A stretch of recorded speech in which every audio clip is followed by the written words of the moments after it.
p.m., actually 6:15 p.m. at 104 Orchard Street in Swan. All right. Thank you, Stacy. Appreciate you giving us the information. Yeah, thank you. Also, if there are anybody that has questions before that public hearing, they can absolutely reach out to myself. I will do my best to share out my contact information. Okay. And I will probably also be in contact with other parties as well, to kind of lay the groundwork for that meeting as well. Okay. Right. Thank you. Thank you. Anybody else for public comments? Seeing none, entertain a motion for today's consent agenda. Move we approve the consent agenda. Second. Mueller, Aye. Johnner, Aye. McCombs. Aye. On to business. Item number 1 is Resolution 2025-28. This is the amendment to the professional services agreement for our Marion County Phase 2 office building at Junction 92. Tyler, are you on?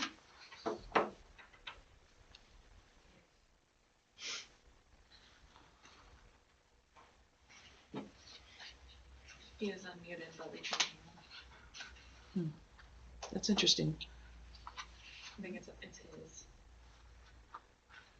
Okay. Are you there? Are you there, Tyler? He might be in a building that the reception is not very good. So, I'm here. Can you hear me? yep, I can hear you now. Thank you. Okay, so yes, this is an amendment to the design services agreement with the architect who is currently You cut out, Tyler. in the building, so the current Junction 92 shop building. This supplemental or amended agreement is for the engineer's office, and it is only for design. It does not include any services for bidding or for construction, which we do have on our current building. So this amendment only includes the engineer's office design portion, and then the county staff will take it over from there. Okay. Tyler, when reviewing this, we obviously have like the estimates of schematics, design, and then construction. So then can we combine all those and say a total would be approximately the 37,000? Or what are we looking at for costs? Do you have? Yes, 37,000 for the professional services, which is about half of what I had estimated for that. Okay. And currently, with the scope presented, we are also well under budget on the estimated cost of the engineer's office right now as well. Does this allow us to become like a general manager sort of thing or are we still hiring? Would we still do bids then for engineering process and building of the building? So yes, the county would act as the construction manager during construction. We would also be doing the bidding ourselves versus having the architect do that. Okay. Then any questions throughout the bidding or construction phase would be on a per hour basis. Okay. With the architect. Sounds way more efficient to me, Tyler. Yeah, I guess I was hoping we were going to go in that route. I do feel that gives us a little more local control and make sure the process gets and the building gets done in a timely manner. So yeah. Yeah, we've had discussions with Chris. Obviously, this is what we were wanting to do anyway, but because the scope of this project is much more simple than the current building that's being built, we felt we could handle it, and with Chris's knowledge and expertise, I think we'll find a lot of efficiencies and cost savings by doing it this way. Okay. All right. I have sent this to the county attorney's office for review prior to sending it to you. I have not heard back. However, it is a standard AIA form, which is the American Institute of Architects, which is the same form type that we used for the original agreement. Okay. All right. County Attorney, do you have any concerns? I don't know if we can hear you through that or. We can't hear you through that. Yeah. Just speak There. loudly. No, just speak loudly. I believe that Ross has taken a look at this and it's a standard form, so I will double check with him, through email here just to make sure that he's looked at it, but, I briefly looked at it and like Tyler said, it's a standard form.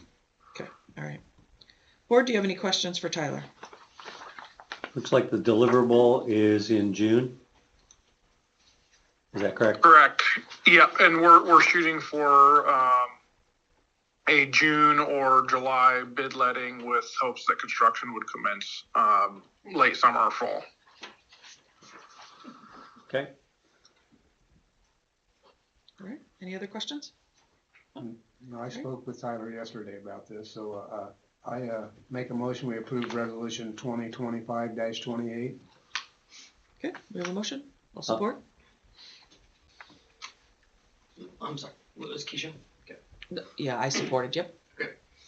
Johnner, Aye. McCombs, Aye. Mueller. Aye. Thank you. Thanks, Tyler.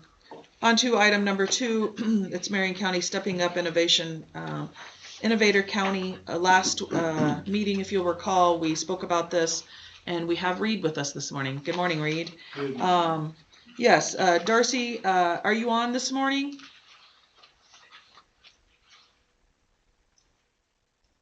Yep, I'm on. All right. Thank you, Darcy, for coming on. It's my understanding this is something that Marion County kind of almost currently does, but this would be something that we would then have this, I don't, if we want to call it this initiative, I guess is what you want to call it. I'm not for sure what you guys, initiative of the Stepping Up. And it wouldn't cost the county anything, but I guess my bigger question is as weeks progress, and with the Heart of Iowa winding down, do we feel that this is going to continue on even after July 1st? Yeah, so I meet with IPCA Friday the 21st, and we will be talking with them about that. It is up in the air on who's going to be doing those jail services. So we'll be talking with them about that. This is important. You guys are already a Stepping Up county. I'm not sure when you signed off on your Stepping Up resolution. But this is important work that needs to continue. So we'll be talking with them on how they're going to be doing that. There are several counties that are also talking with their legislators about retaining jail staff and asking about being reimbursed by IPCA for that work. So I'm asking them for their talking points when talking with legislators. So there is still some movement that way as well. So it is a little bit up in air about how that's going to continue, but either through current staff or through staff that will be coming on, that work needs to continue. We have, I want to say 65, 67 counties in Iowa that are Stepping Up counties. And of course, you guys would be the 4th innovator county. And regardless, you guys are in a region with Polk County, who is also an innovator county. So it'd be anticipated that some way this work is going to continue. We'll figure it out. Unfortunately, the timeline is short. And we're hearing that everywhere through all of the programs we're trying to continue. The timeline is short. We need to figure out how to continue that. But it does need to continue because this is work we've all signed on to do. So do I have answers? No. Is that something that is resounding through all the work we're currently doing? Yes. But hopefully we'll have answers soon. And I do have a meeting with HHS tomorrow that we're going to put those bugs in their ear as well. So hopefully, it's kind of weird not being able to see you guys. Sorry. No, I know. I appreciate it. So thank you for your talking to yourself isn't always, It is kind of weird. Yeah. But what I can tell you is that we have several avenues to explore to continue the work. The database that we use will continue to be available, and we'll continue to be able to pull that data. But at this point, I don't have the exact answer of who's going to pull that data, who's going to provide that data. I know that IPCA is planning to utilize that database, is what we're being told. So yes, there will be somebody to continue that work. I just don't have that answer for you today. Okay. Reed, do you have any questions, or do you want to come maybe a little closer so she can hear you? Helps. Hey, Darcy, I apologize. Are we measuring all four? Reed, I'm going to have you come up. Are we measuring all 4 key measures, or is it just a couple of them on the Step It Up? We are measuring average length of stay, post-release connections to care, reduction in recidivism is what. So out of the Set, Measure, and Achieve, we pick like the 3 key components that we measure. We have the option to measure more.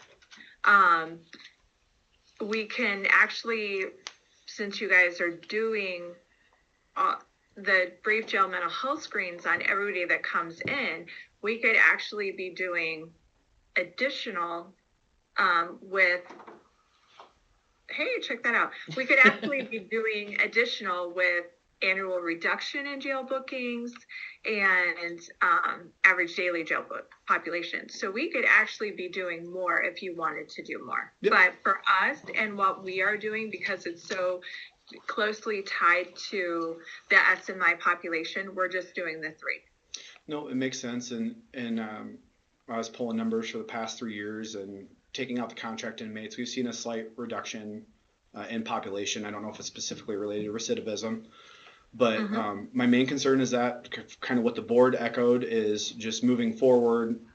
It is a capability, a monitoring capability, and we want to be able to continue that. We don't want to sign up for something. I mean, we've been doing this since 2016. We've always reported our stats to CJIS, which you guys can get through that acknowledgement like you told me yesterday. But, if it's something that we sign up to do further, we want to be able to continue it. And, I mean, there's some other issues we have going on right now with the mental health deputy and those invoices and stuff too. I just want to make sure that it doesn't go that same way of where we're left holding, the responsibility. It's not necessarily the bill for this, but the responsibility for this, because ultimately there are personnel that are going to have to enter in these stats. I know Shannon does a great job. I know you guys are able to track through multiple states when people get out of jail. It's just, we have to have that mechanism, that capability, and I don't know if we can wait till you have maybe some better answers from HHS or something like that, or whatever the board wants to do. But I'm just worried about the future of who reports this. Well, and if at that time there's not answers, we can always say, we're going to stop. We won't continue on through this. You're not tied in to after July 1. If we don't have those answers and they're not going to continue, we can always pull out. We may have to do that with all of our counties, unfortunately, which will really stink because we've been doing it in some of our other counties for a long time. And it's a pretty cool distinction. But if we aren't going to get somebody to continue our work, then, of course, we don't get to continue to do it. But it is something that we would like for the state of Iowa to recognize. And if Polk County is involved, they've been doing it for a long time as well. So we feel like we could get some partnership there for them to continue the work. Also, if like IPCA is not going to continue it, or if we're not able to continue it with our current staff. Board, is it okay if I just say one more thing? Mm-hmm. I don't disagree with you, Darcy. I think it is a feather in the cap and good. Me personally, I'm one of those people that I don't want to commit to something unless I know I can commit to it fully. And right now I just don't know that the jail, we could probably learn what Shannon does or do those systems and stuff too. But I just don't know that we can commit fully to being able to do that. And I think if we had some more answers on, potential staff or something like that, that would help. Thank you guys. Thanks. All right, so Darcy, you're gonna know more information here in the coming weeks, I guess. I don't know. Board, how do you feel about this? There is a lot of up in the air with the change come July 1st. Well, my question, how's it funded? Well, Darcy, can you explain how it's funded currently? The innovator stuff? Yes. Oh, there's no funding attached to it. There's nothing to be funded. Her employee, Shannon, who's our jail diversion coordinator, enters in all that information. They pull the information from the Criminal Justice Information System, which we report to. It's a federal entity. They have an agreement with ISAC where they can get all that information, and they're able to track their serious mental illness patients, stuff like that, throughout the whole state. So it is a good system. It's valuable to be able to track folks and track those key targets that Darcy talked about. It's just the manpower or the money comes from the person entering and tracking those folks, and then where the information goes. Okay. So I have a question with just the timing. Currently, right now, we're not an innovator county, correct? So Correct. what's the difference between taking a wait and see attitude to find out what is this thing going to look like come July 1st? I mean, are we losing anything, or what's the benefit to signing up now? Yeah, there's not. And really, we had actually gotten this had been last fall, and it's just taken till now to get everything worked out, to get it to you, so the timing of it is just coming around to now. So it's just poor timing that they got it out to you guys and that we're talking about it now. So it just happens that now it's just getting pushed further and further out. It would have been different if when it had all come to fruition, they had gotten it out to you when we first started talking about it, when they first were going to designate us as an innovator county. Being in it a year would have made a big difference as opposed to it coming to you guys now. Yeah. I guess my perspective is I'm certainly not opposed to it at the right time, but I question why would you add something now that might only last for 3 months? Yeah. I'm fine. I'm more of a let's take a wait and see attitude and figure out what it's going to look like July 1st. Okay. I'm really fine with whatever. Like I said, if they had pushed this out when we first were informed that we were going to be designated as an innovator county, and I get it that people get busy and all of that, but it would have been way different if in early fall when they came to us and we'd had time to really work with this. So I'm really fine with whatever. Okay. All right. Thanks, Darcy. I appreciate that. Board. Yep. Any other questions for Darcy or any other thoughts, No. Steve? Do you want to wait? I'm assuming from what you said, you're on the same page, right? I just want to make sure if it's something that we commit to, or that, if we're saying, hey, this is a really good thing, and then all of a sudden come July 1st, we can't enter in those stuff anymore because one, maybe I don't have the capability to do that or the know-how, or it's not appropriate for the jail to do that and send it to a public health entity or HHS. Then now we've signed up for something that now goes away in 3 months. Did we just sign a piece of paper to say, hey, we did a good job, and then we don't do anything with it? I want to make sure if we're doing something, which, again, don't get me wrong, the jail diversion program, them paying for meds, our mental health deputy, especially with the follow-up and the jail diversion in that part with nobody getting to jail, with him intercepting it first, those are all very valuable things that we need to continue. I just don't want to do something in name only and then it goes away, if that makes sense. So the consensus I'm hearing is we wait and see. Okay. Yeah, I agree. Darcy, I feel that we're just going to wait to see what the change does. And then I feel that, it's something that could be brought back right around, after July, whatever, when the transfer happens, and then we could vote on that and possibly make that initiative. Okay. We're going to continue though as status quo though, read and do that. Okay. Thank All you. right. Darcy, I do appreciate it. I believe there's an email that came in. You sent us some dates that possibly could work on discussing the mental health deputies invoice 2. Is that correct?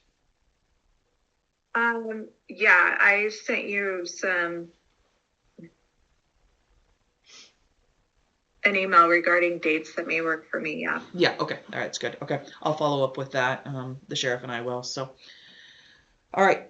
So we're going to hold off at this point, if you guys are fine with that, Yep. and we'll just close discussion at this point. So I'll entertain a motion to close discussion. Move to close discussion. Second, McCombs, aye. Mueller, Aye. Johnner. Aye. Thank you, Darcy. On to item number 3. This is the Marion County Pioneer Cemetery Commission. This is the FY24 report board before you. This is something that is sent, I believe, from the commission to Jake, and Jake forwards it on to us. Pretty interesting information when what they've submitted, and very appreciative of them. And it looks like they're not looking for an increase. Is that correct, Jake? Yeah. Yeah, I think the county has budgeted $5,000 for the last several years, and the first few years of the commission actually transferred that, and when they pay for something, then it usually runs, the invoice gets paid through our department or reimbursement, one of the two. But the last budget year or two, they actually haven't even received any funding because they just have a cash balance and aren't using it. So Okay. The proposed budget for next year has a placeholder of the $5,000 contribution, but like I said, they haven't actually received They haven't that pulled for it the last down. Yeah, 1 to okay. 2 years. All right. So on your monthly reports, there's always it's a separate fund, so you can see how much cash is there. And they send minutes whenever they have a meeting. They usually meet during the summer months, not necessarily during the winter months. They'll send those minutes over that we forward. They're available if needed in this annual report. All right. Board, do you have any questions? If not, No. just do we need a motion for file and receive? Yeah, I think so. Okay. All right. Entertain a motion to file and receive. I make a motion, we file and receive the Pioneer Cemetery Commission report. I'll support. Mueller, Aye. Johnner, Aye. McCombs. Aye. On to item number 4, resolution 2025-26. This is the employee benefit plans for Marion County effective July 1st of 2025. I know that there were some changes that we'd spoke about, board, and I believe in this resolution it does have that change where the county pays both employee and family is the same on the dental. Is that the only change, Lisa? Okay. I move we approve resolution 2025-26. Second, Johnner, Aye. McCombs, aye. Mueller. Aye. Item number 5 is the Marion County copier printer contract review. I believe Mr. Mueller and IT. Yep, this is, do you want to talk regarding the issue, or do you want me to? I'll let you go ahead and lead. Okay, So, well, I'll lead the, Okay. I'll lead the discussion on this. We visited a week or so ago, or 2 weeks ago, regarding all the different copy machines throughout the entire county. All of the county-owned and operated copy machines. And we've really discovered that there's just a huge variety of ages, capabilities, a lot of system-type printers, copy machines, and I was utterly astounded. We have so many fax machines still in the system that for those of us who embrace modern technology, there's very little need for a fax machine anymore. Anyway, the contracts that we currently have in place are coming due for renewal, and they're strictly maintenance contracts on the existing 6, 8, and 10-year-old machines. And I've discovered in my past history in that if you update those and lease new copy machines that are modern technology, number one, it's cheaper than the maintenance contracts on the old machines, and you get modern technology, and it's much more efficient, takes a lot less toner or ink, and the uptime on the new machines is significantly greater than those that are typically always going down. Now, as part of this whole process, I'm suggesting that we all as a group say, we need to evaluate even within each individual department, what are our needs, what do we have, and where do we go from here? My proposal or my suggestion is we look very intently at personal, on the desk individual printers for a couple of reasons. Number one, they're very expensive to maintain. To put toner in those little machines is far more expensive than a network style machine, and they're a lot harder for IT to support. They're always going out, and our IT department is just like my previous IT departments that I've worked with, is if it has a plug-in and if it's electrical, it falls into the IT realm, which includes printers, copy machines, and all of those things. And I'll tell you, these guys have plenty to do with keeping the networks up and going and operating. Hence, the timing is perfect with the meeting room having difficulty in that. Clearly, we have a lot more issues and a lot more things to focus on than copy machines. So my suggestion is let's minimize that need for IT to spend time on printers and copiers, make it more efficient, more effective, and save money. So that's my spiel that I would now defer. I know, I think after the meeting, I kind of gave everyone a month to kind of decide. I know a lot of people a lot of department heads are leaning towards going with the better option that will save the county money. I am getting one more proposal from Access Systems, so at least we can kind of evaluate 3 different ones. But Access Systems actually uses kind of same copiers as MMIT. So there's some that were recently bought that we don't really need to like rebuy per se, that you can put those new ones on just maintenance contract, and after a while, then when the lease is up, then we can add those guys onto it too. So I'll be sending that out to the department heads once I get that. Should be later today. But yeah, after we decide which way you want to go, I do want to walk around like what Jim said, and at least for these copiers that's going to be on lease, do we need this? Do you need this? Do you need this? If you don't need it, then we can cut it out, and it'll be more cost saving, of course.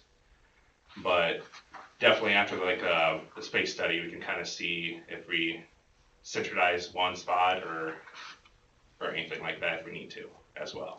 So. Do we have a bunch that are on the desk? So far I was looking at, because we have 17 or 18 that are contracted, then on my Excel sheet that I was going through, I think I have about 10 to 12 more, but I'm still going through it, so there could be more. So I mean, there are some underneath the desk, but I believe some of them need them, like HR, I think would need it because it'd be more confidential items. If she has to print out, she'll need pretty much right then and there, Right. instead of walking to the copier. So there's some exceptions to that, I would say, but it'll be definitely nice to see if we can walk around and. Do we have to have a special one for elections or anything, Jake? No? Okay. So. We don't have to have a special separate one. We just need enough. We have 2 main network printers like in our office, and then our copier printer can if we need to, but not.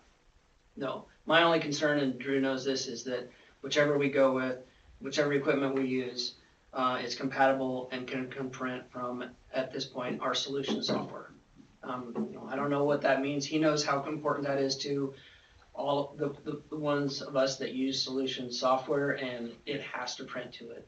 Yeah. So And Drew and I have had that conversation. yeah, there's a special card which I guess a lot of newer copiers come with now and printers. So, but I'll definitely, depending on which way you go, if you do like copy systems, since they're whole new machines, different style, I'll definitely probably talk with them, work with you to test before we do anything, just to make sure you're all set and good to go. Yeah, and it's whatever offices at this point that are recorder, assessor, our office, treasurer, secondary roads, I think that's it, that uses the direct programming from those. Okay. So, I mean, again, that part has to be compatible. Yes, yep. Okay. Yeah, because I agree. I think that we need to eliminate one. I'm going to use myself as an example. I have a dinosaur. I don't know that, I mean, I think it's a dinosaur. It looks like one, but it just does black and white, which is fine. It's not something that I'm going to have. I'll just need to be able to have the capability of going someplace to at least pick up something on a printer, you know? Yeah. And so, I'll probably be that unique one-off type situation because of being on my, own. Oh, yeah. But I do think that we do need to consider, some of that and making sure that we're staying on top of it and streamlining, because I think sometimes it becomes complacent, right? We get used to what we have, and then, before we know it, we didn't realize we've had it this long. And having that sort of system in place would be beneficial. Yeah. So, okay. So you're gonna bring back to us some more information. Yeah, I know. I'll be sending out an email at least for the proposal I'm going to get to today from Access Systems. Then I'll definitely hit everyone up again to get a final decision which way you want to go, and definitely bring it up to the board. So typically, you'll get like a recommendation in which way, and then the board ultimately will have final say. Yeah. So, and I'm sure Jim and yourself will be speaking about that. So, Yeah. All right. And if we do enter a lease for like this type of equipment, there are new GASB standards that we'll have to, that has this lease amount and stuff. I appreciate giving that information to our office, or we'll see it however we pay it, whatever. But we have to list any leases that we're leasing out, or we are the lessor or leasee. We have to note for our audit report, and so we'll need to make sure we know that when we determine the final lease and that equipment amount and the years and life and those types of things. Yep. Okay. And just to also put this in perspective, one of the key components of doing this all in one big group like this is, number one, it really enhances your negotiating capability within each one of the service providers and the copy machine facilitators. But also, they give you so many copies that are included in the lease. So what they do is, let's say, for instance, during the election time, your copy count goes way up. But the rest of the year, it's much smaller.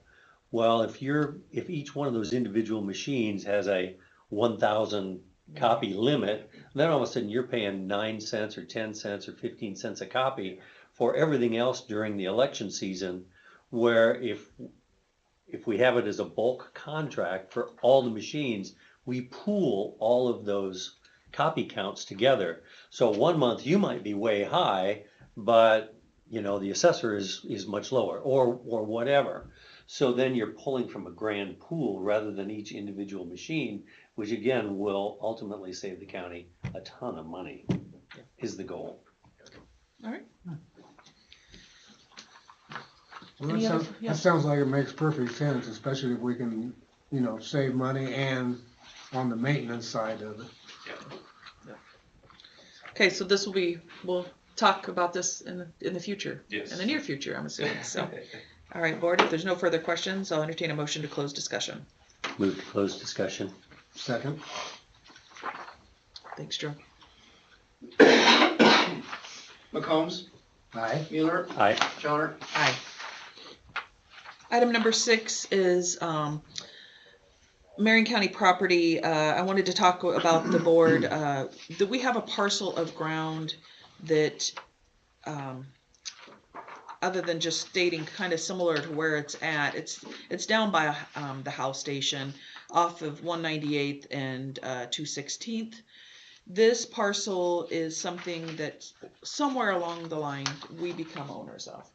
And I have been working with the auditor's office, and specifically, and she gave me a list. And this is a parcel that I felt we should discuss. It is it's 4 acres and 4.81 acres. It is in a flood zone, and in the topography is not great. But in the past, when we've had pieces of parcels like this, we as a board have discussed and trying to liquidate those, as something maybe we can put back on the tax roll. I personally would like to see us contact the county attorney's office to be able to possibly start the process and notification and looking at maybe doing a sealed bid process. We have done that. I believe there's currently, there's a sealed bid process going on for a property at the road department. And we have done that in other pieces of parcel that we've had. And how we generally do it for you, if you're not familiar with it, Jim, is we deal with the county attorney's office. They do the publication. We then take in sealed bids on a certain date. We open them up, and then we take the highest bid. We have done it where there's no reserve. So, Steve, do you have any thoughts? You guys?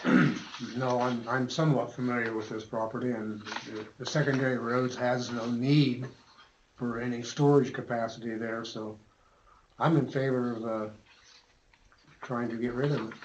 Okay. Seeing if there's any interest. Yeah. Across the way, that it is, with it being in a flood zone, but when I view the flood zone, even the parcel across where there is some storage units, that's in a flood zone. So somebody may want to, do something similar. That being that close to the lake. Make So. a campsite for somebody. Yeah.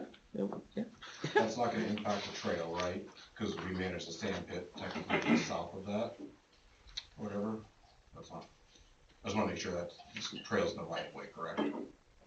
Yeah, I don't There's no think. trail or What's the anything through question? that. Yeah, I don't. There's a mode area, there's a No, there's mode, a trail. Yeah, there's a trail there, Yeah. Yeah, I don't think so. but that's still on the right of way. Yeah, I just wanna verify, oh, yeah. cause here's our That- parking lot, oh, technically sure. the sand pit, I just wanna make, Yep, that's all I yep. wanted to make sure. Yeah, no, Yeah. the trail, It's the in the hard, right of way, Tyler isn't here. the hard finish trail does Yeah. not go through that area at all. It goes, Right Right here. It It crosses the goes road. across the street down below it. It crosses It crosses up. 198th up there. Yeah. it's up here though. Yeah, so we're just talking just this parcel. Right, Yeah, but that corner right there is all I was Yep. talking about. okay, yeah, Okay. yeah. See what I'm talking about? Yep. That's all I wanted to make Yep. sure that that Yep. is truly in the right of way. Okay. Yeah, and that's I can't pull it up on my phone. definitely something that we can, I depending doubt upon. it interferes, I just wanted to Yeah. bring Can't it up imagine that it just to would. make sure. Yeah. Definitely something we can double check on, but My opinion is we sell this property as well as any others we can find that the county owns that has no need for. Let's get rid of it and get it on the tax rolls. Okay. And sealed bid process seems to be the most fair. Any interested parties, especially since we've done it that way in the past. okay. So board, what we would need is, that we would need a motion, that we're seeking to, the disposition of Marion County parcel, and that the directive of, then we would work with the county attorney to be able to get the process posted. So, I'll make that motion that we liquidate that property and work with the county attorney to facilitate that disposition. I'll second. Mueller, Aye. Johnner, Aye. McCombs. Aye.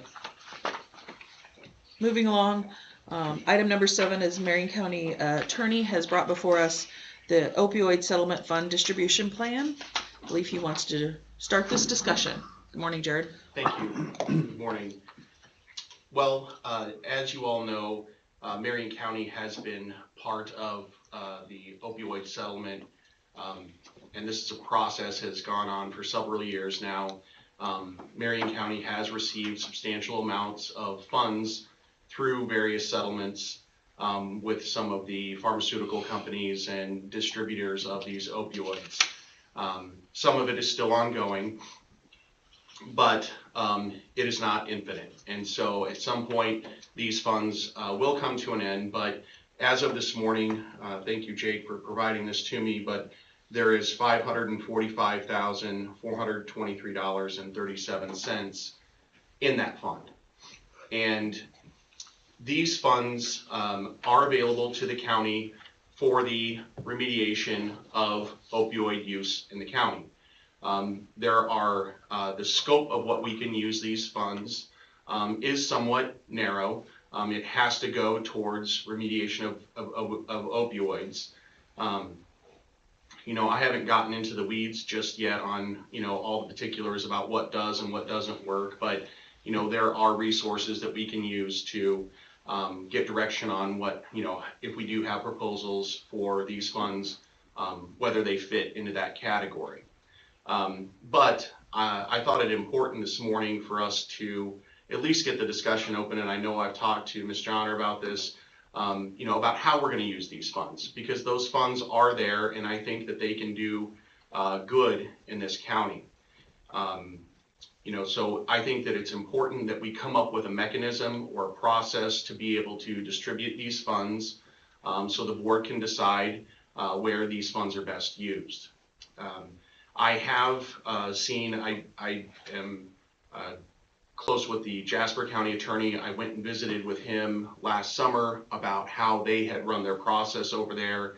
And after talking with him, they formed a committee of 5 people, 5 officials from their county.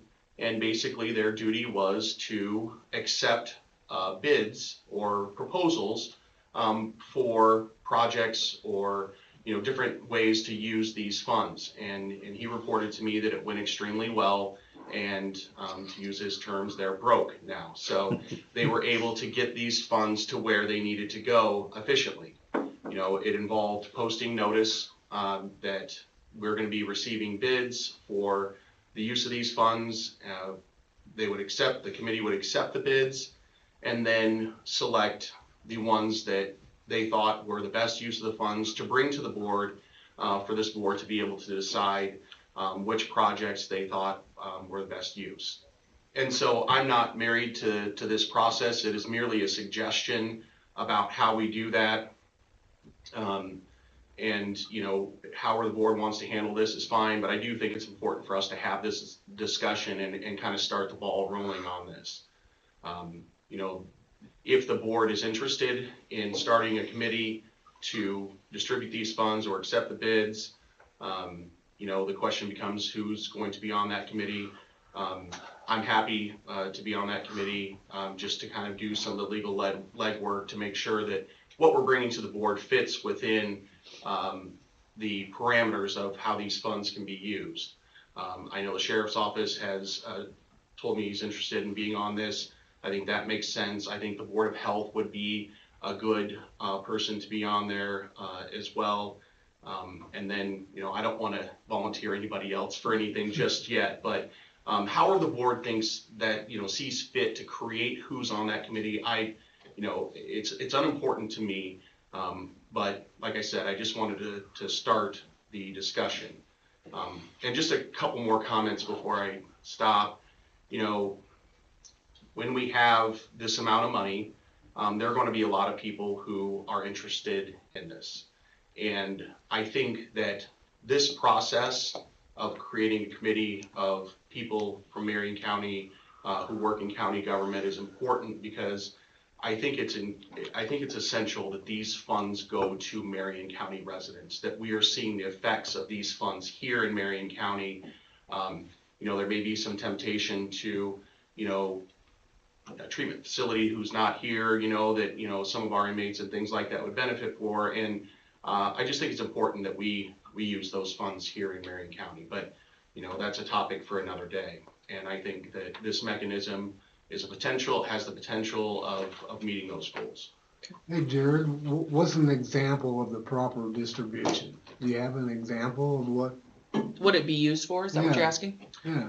Sure. I mean, I know that, just a minor example, I know Jasper County has a nonprofit that, they use some of the funds. They have a treatment facility in Jasper County, in Prairie City. They use the funds to create another bed for that facility that was particularly used for people suffering from opioid addictions. So it could be used for the treatment of opioid addiction? Absolutely. Absolutely. Okay, Yeah. That's an obvious one, but. Yeah. But any other? Another example is they use some of the funds to provide for, when children are removed from a home, for example, due to drug addiction, specifically opioid use, which happens frequently, I can tell you. They use some of the funds to create backpacks for the kids. So when DHS shows up, they have a backpack that has a toothbrush, it has toothpaste, a blanket, you know, all the things that they would need for that first night stay when they're not there. So, you know, I think that there's a potential to be creative with the way that we do this. And I think that, you know, we need to have a discussion about, you know, what the specific needs are for this county, but those are just a couple, and I can provide some more to you. I'm just kind of blanking off the top of my head. Some I of was the other just ones, but curious. yeah, you know, I think that, you know, there are lots of ways. I think that, you know, potential, you know, enforcement of the opioid laws in our county could use some support too. Anyway, I can provide further examples once we get a little further down the road. Is there a timeline that needs to be done for these funds? Are they use it and lose it type of deals, or? I am unsure if there is any deadline. I know we don't have anything approaching us right now. It's not imminent.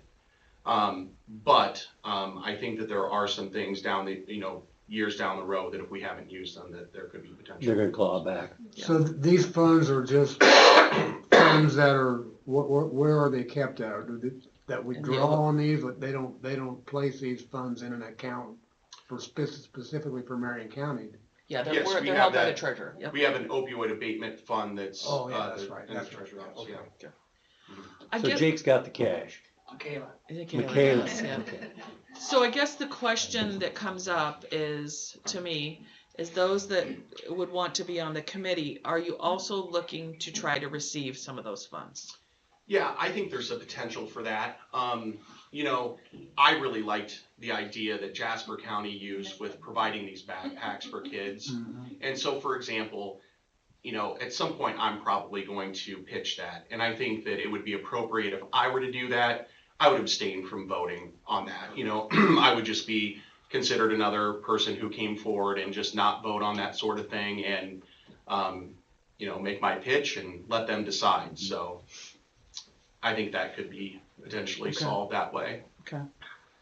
Because, you know, when you're only looking at 5 people and you remove, right, and you abstain, and your department, that would be my only concern, is if you're wanting to ask for a large sum to fund something, you know, that it can become an issue, because then you could have 2 and 2 and you're like, now Sure. we're, you know. Sure. Jasper County's committee, I did speak with the board of supervisor there. They had their county attorney on it. They had a person from the board of health. They had 2 people from the auditor's office, and they had a board of supervisor on it. Is how they did theirs. There isn't when you ask other counties, it's kind of open-ended. It's a variance. I mean, there's no real consistency. Yes. Some people have a county hospital, and their county hospital is helping with this process.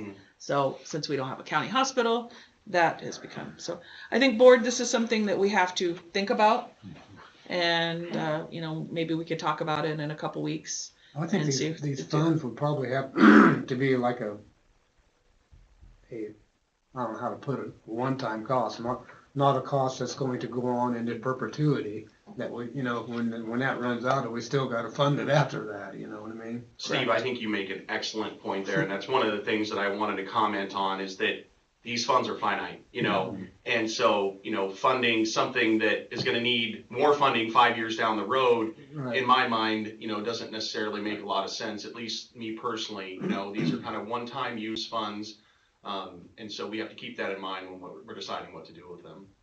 Yeah. Okay. Well, Jared, I appreciate you bringing this before us. Board, I just think that we need to think about it, think about doing, you know, possibly the committee. I don't disagree with doing a committee. A 5-member committee is fine. And then if we would want to, I think one thing we have to think about is whether we would want one of ourselves on that committee. Sure. And so something that we could bring back in a couple weeks and discuss then. All right.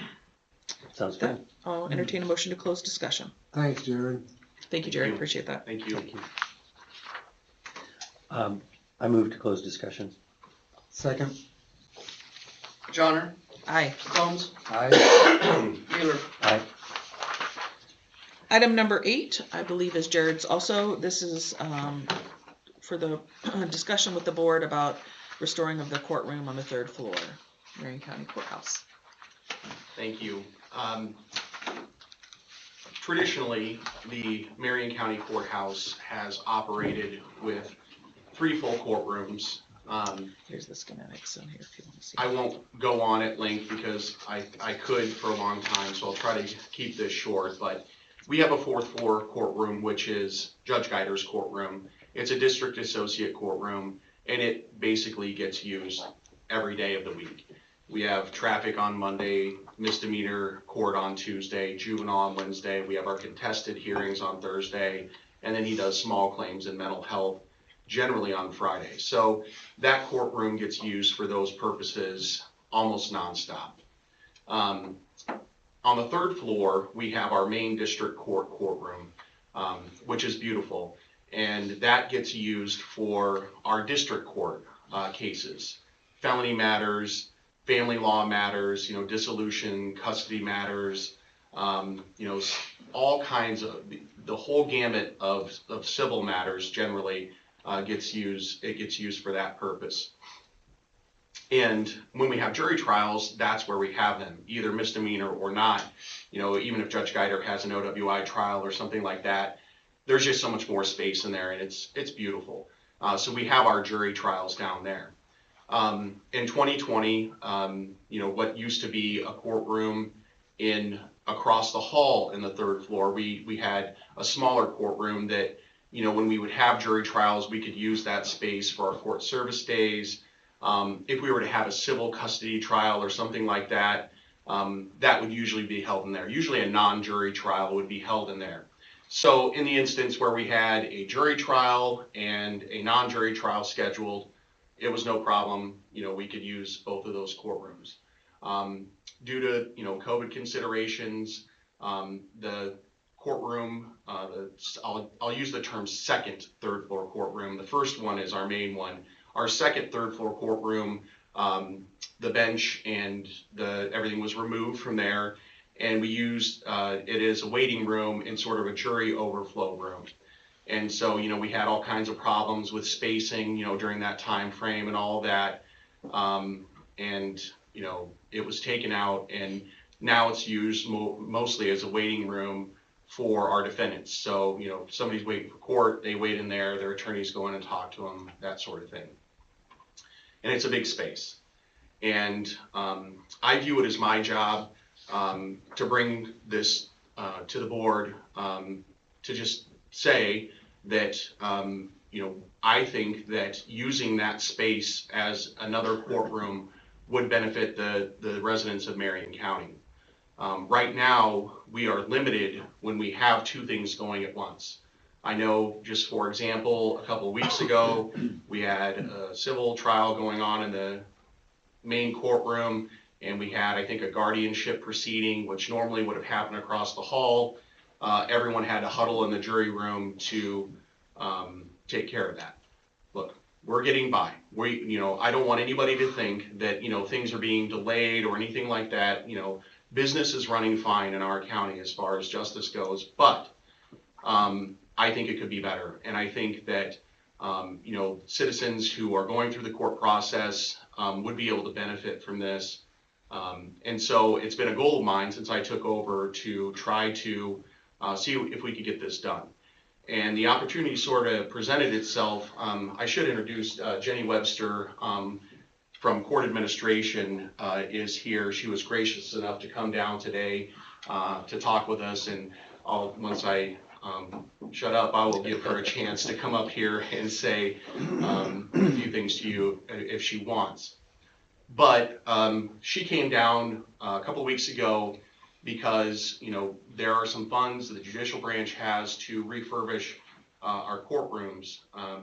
Anybody who's been in our 3rd floor courtroom knows the chairs are kind of mishmashed, and Mr. Grandy has been kind enough to let us use chairs that are normally upstairs to use as juror chairs and the gallery in our courtroom.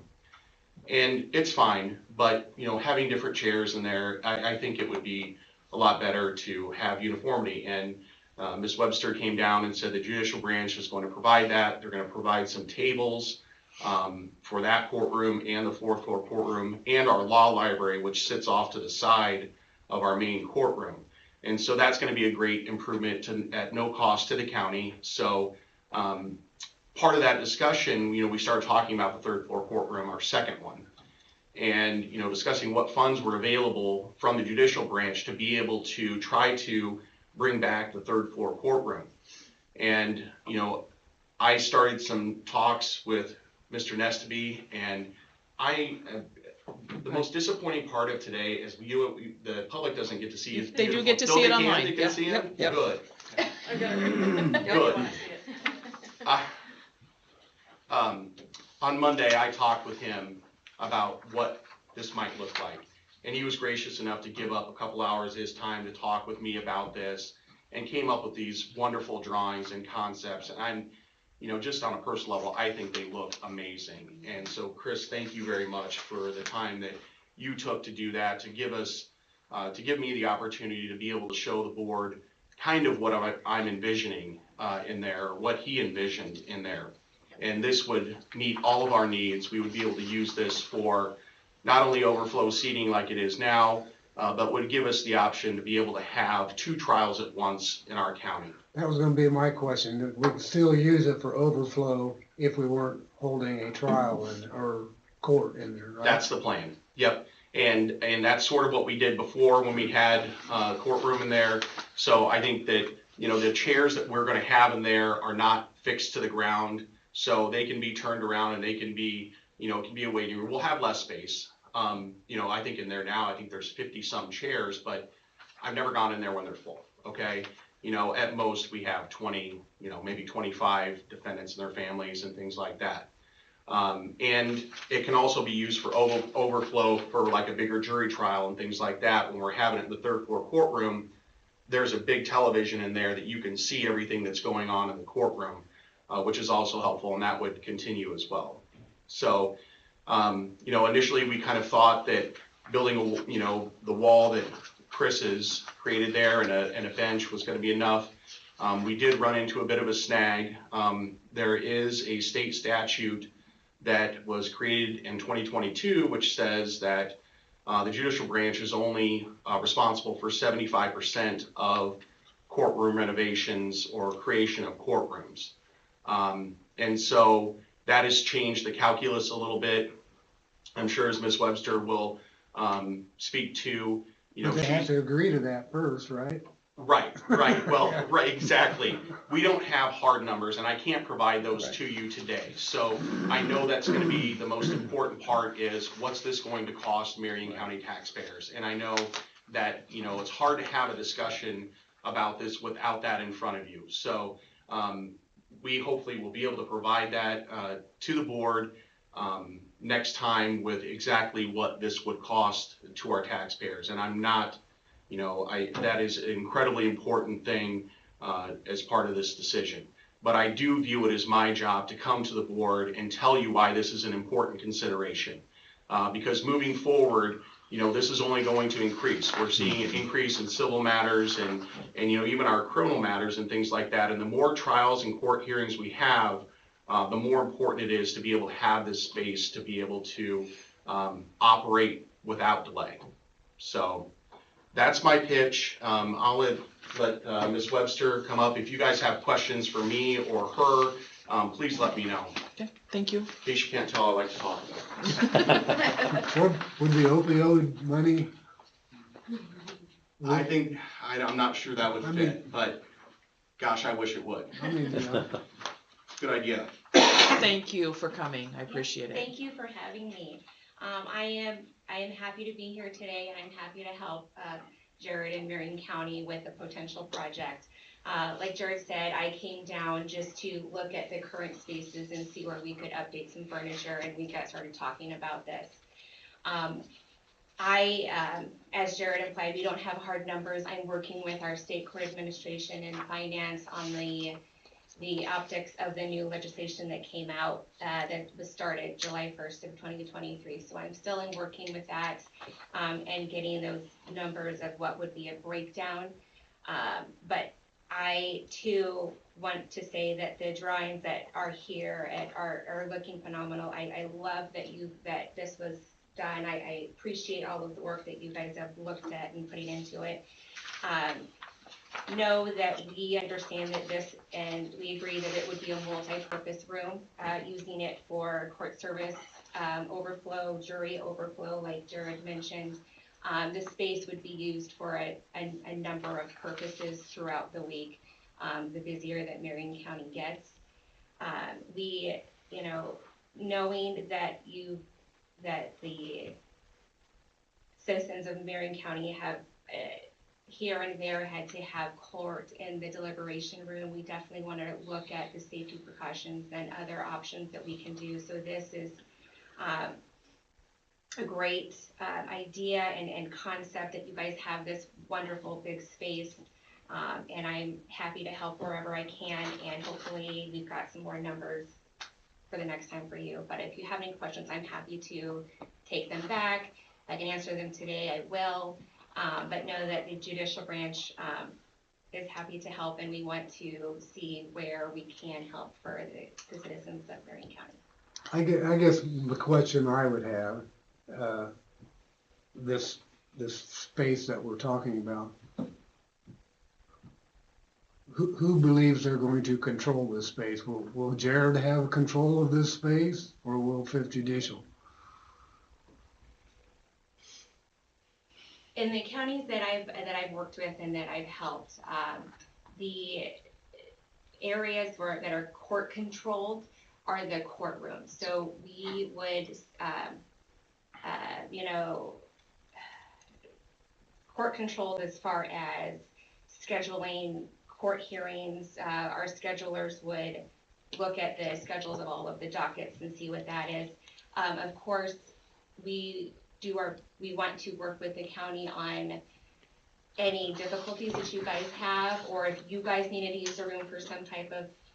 Well, the only reason I ask, we've been through this before in several occasions up there. I just want to make sure that if we're gonna help fund this space, that we get to control and use it. I mean, I don't mind being a partner in controlling it, but we have to be able to use that space as we see fit also. Absolutely, and if I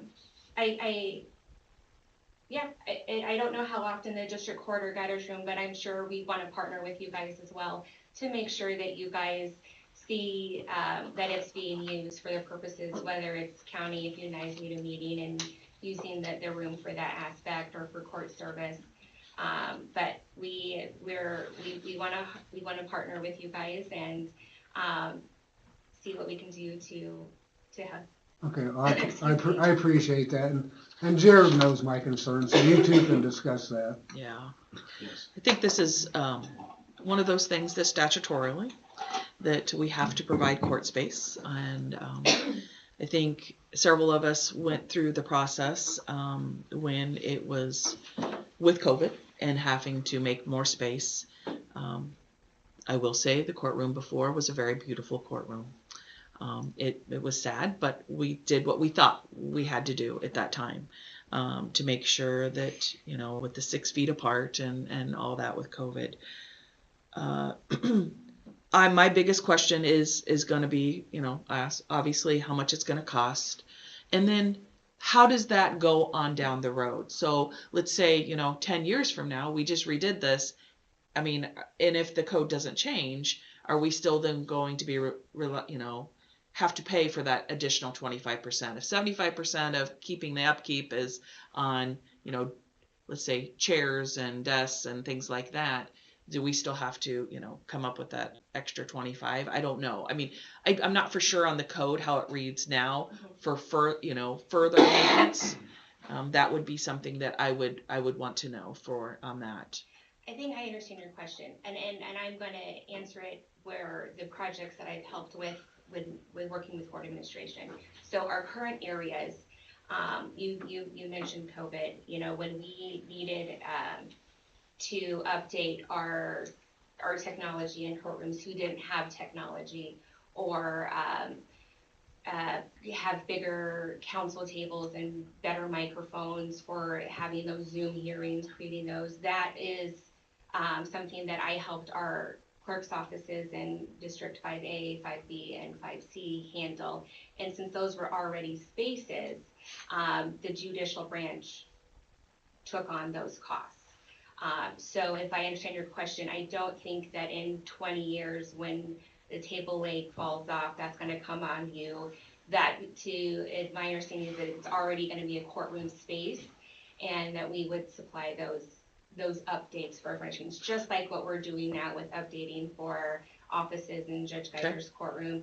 We're handling all of those updates. And So since it's being used as an overflow, whatever, would this room itself, these diagrams, would we have to pay for all of this, or would the court be willing to pay for some of this also? With the furnishings and all of that, Yeah. Yes, it's going to be in talking with state court and finance. All of the furnishings and everything that is placed into the courtroom is that 75%, 25% split. Does that include the electronics? The courtroom technology. Yes. That is one thing that I'm having them look into. Okay, because clearly, on a go-forward basis, that is a significant investment and something that needs to continually be updated. You are correct, and I will say that in those courtrooms, like Judge Geiger's room that we put in and some other courtrooms, when we have taken on those conference technology, courtroom technology updates, we are getting a 5-year warranty and services on all of those to protect the state for when things break down. So is that update that's currently going on with the existing court space, does that include electronics there too, or we don't know yet? This project that I came down a couple weeks ago is for furniture only. Furniture only? Correct, because we, to my understanding for courtroom technology, they are all up to date and are not in need of servicing or any additions to courtroom technology. Thankfully, I've never been in a courtroom that I needed to participate in anything there other than to be sworn in a few months ago, but who makes that evaluation? Is that something that the court comes in and makes that evaluation of, do we need an update or don't we? Are we out of date? Who sets the standard, I guess, is my question. That is a great question. I would say that if anything is in need of updates or any additions to, I myself, who have worked on the CTI installs, rely on my judges and clerks and also county attorneys to let us know when something is not working correctly so we can get a technician out there. That technician potentially, thankfully all of these installs that we've done are roughly 4 years old, so not in need of updating. However, I have had to work on updating our Polk County courtrooms because those were pre-COVID, pre-2020, and we are responsible for updating all of those because those are our existing equipment. I'm sorry, go ahead. Oh, I was just going to ask Chris one question. Of, we took the bench and stuff out of this courtroom, right? Pre-COVID or due to COVID. What happened to it? Did it go to the dumpster? So it was all built in, Jim. So it all went to landfill. Okay. We repurposed what we could repurpose, which wasn't much. Okay. I mean, it looked nice. It was fairly old. Okay. And so the board understands where my department is on this. I'm 100%. Everything but the technology, I'm planning on doing in-house. So as we think about costs going forward, we're talking about a fairly inconsequential cost. Yes, still tax dollars. We should manage them well. But this is all going to be built in-house through my department. We're not hiring this out. So that will I want to add to that too. I have to get to a funeral over apologies. But courthouse security fund, I think there's some money probably available for different things on the security level that can help with that or whatever, between working with all of us together. There's, that 25% or whatever we should be able to. Well, that's another question I had for her. I think you had addressed it, but we're not sure the answer yet. The physical alterations of that room, will that be part of the 75-25? That I am unclear on. Yeah, that's what I They're thought. looking into Okay. that. And then we'd have to pay for possibly, depending upon the electronics of that too. I apologize, what was that first? The part? electronics on The that road courtroom too. technology, that is one thing that I'm looking into. Okay. For our, in previous installs, if they,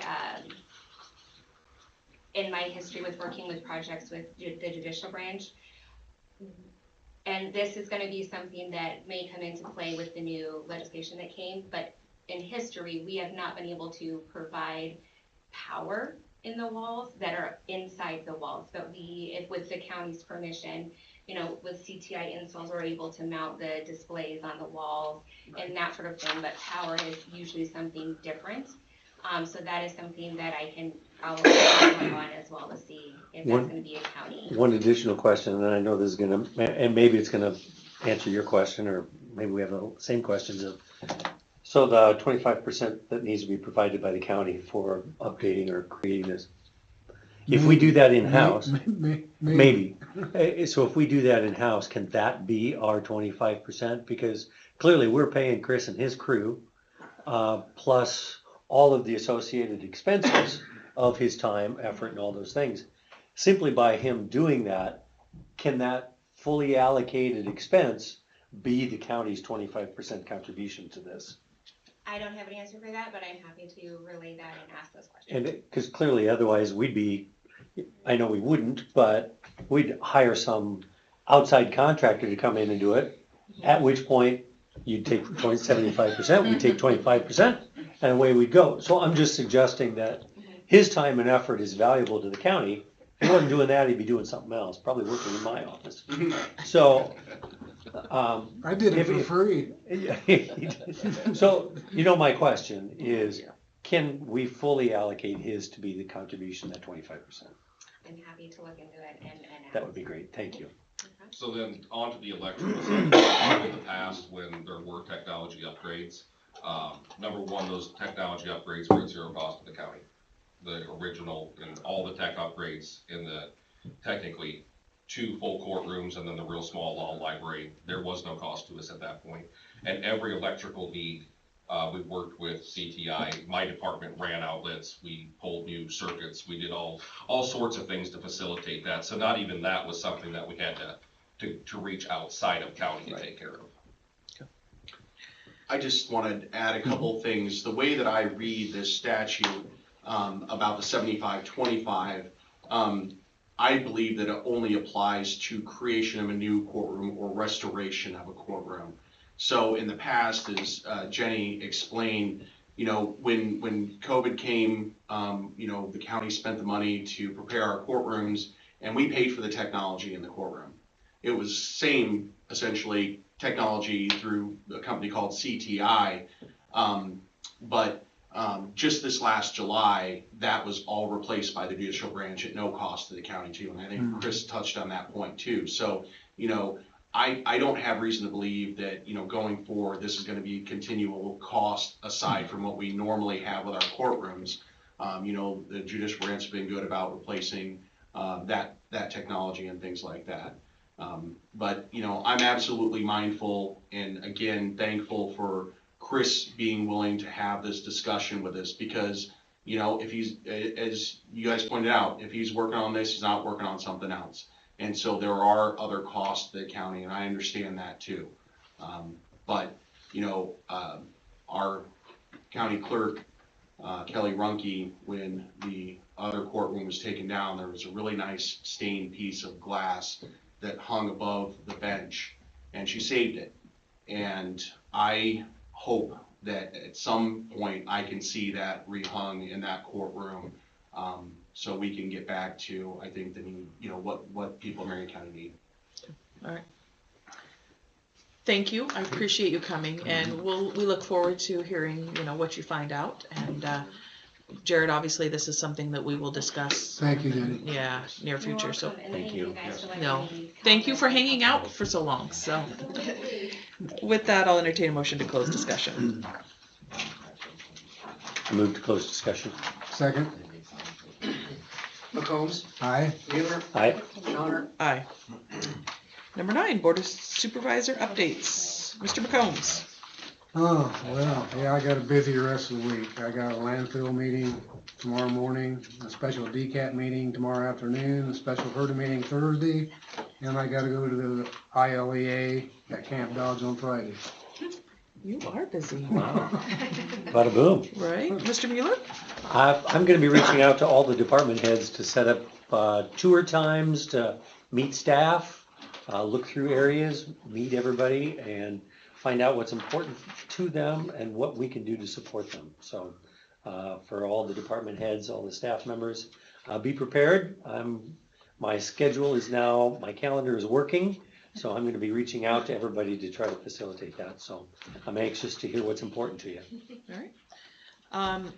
Other than I hopefully will have a subcommittee at the Capitol regarding a bill that Tyler and I have been working on. So don't know when that subcommittee will be, but hopefully it'll be in the very near future. Other than that, I don't have any other updates. So entertain a motion to adjourn. I move we adjourn.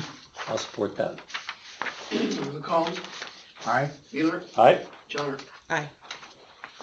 So we doing a thing after this? Well, The school board.